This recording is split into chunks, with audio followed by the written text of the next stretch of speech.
తమ కట్టడాలను కూల్చివేస్తున్నారు. తెలంగాణ బొగ్గు గని కార్మిక సంఘం కేంద్ర కార్యాలయం ప్రహరీ గోడలు బోర్డును పక్కనే ఉన్న ఏటీఎం సెంటర్ను సింగరేణి సిబ్బంది కూల్చివేశారు. ఈ రోజు తెల్లవారుజామున జేసీబీ యంత్రాలతో యూనియన్ కార్యాలయానికి వచ్చిన సింగరేణి సిబ్బంది ఎలాంటి సమాచారం లేకుండా కూల్చివేతలు ప్రారంభించారు.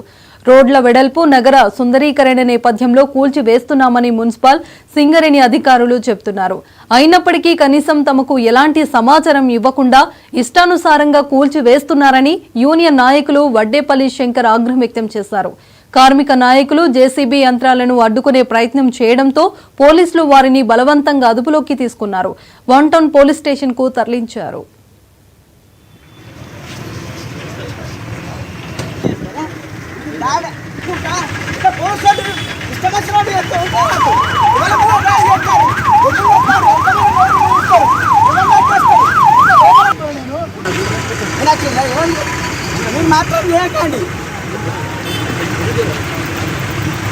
నేను పోలీసు జులుం నశించాలంటాను. నేను ఇలా కనీసం హక్కు లేకుండా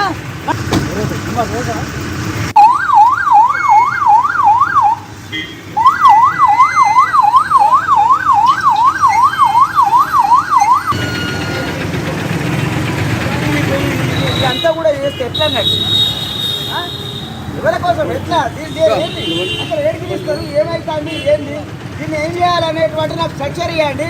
మళ్ళీ ప్రాబ్లం కాకుండా మీరు తీసేస్తే మా మీద దాడి అన్నట్ట దాడి కోసం వచ్చింది ఇది కాదు, ఇది పద్ధతి కాదు. ఎవరాలని రమ్మని నేను చెప్తాను. నాకు సమాచారం లేకుండా నేను ఒక వైస్ ప్రెసిడెంట్ను లోకాలు ఉంటాం.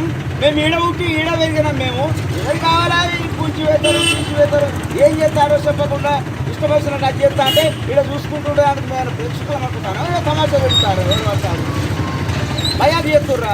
మాకు ఒక మాట చెప్పినట్టయితే దాన్ని తీసి మేమే పక్క పెట్టుకుంటామో లేకపోతే ఏం చేసుకున్నటువంటి చేసుకుంటాం. మేము ఇష్టం వచ్చినట్టు దాన్ని అది చేసుకుంటూ పోతే ఎవడో కనీసం మినిమం సమాచారం ఇవ్వకుండా వచ్చి ఊల్చేస్తే ఏమన్నట్టు డాడా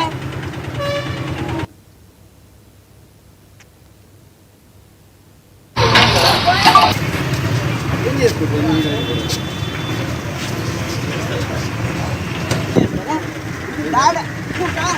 పోలీసులు ఇష్టం వచ్చినట్టు చేస్తూ ఉంటారు.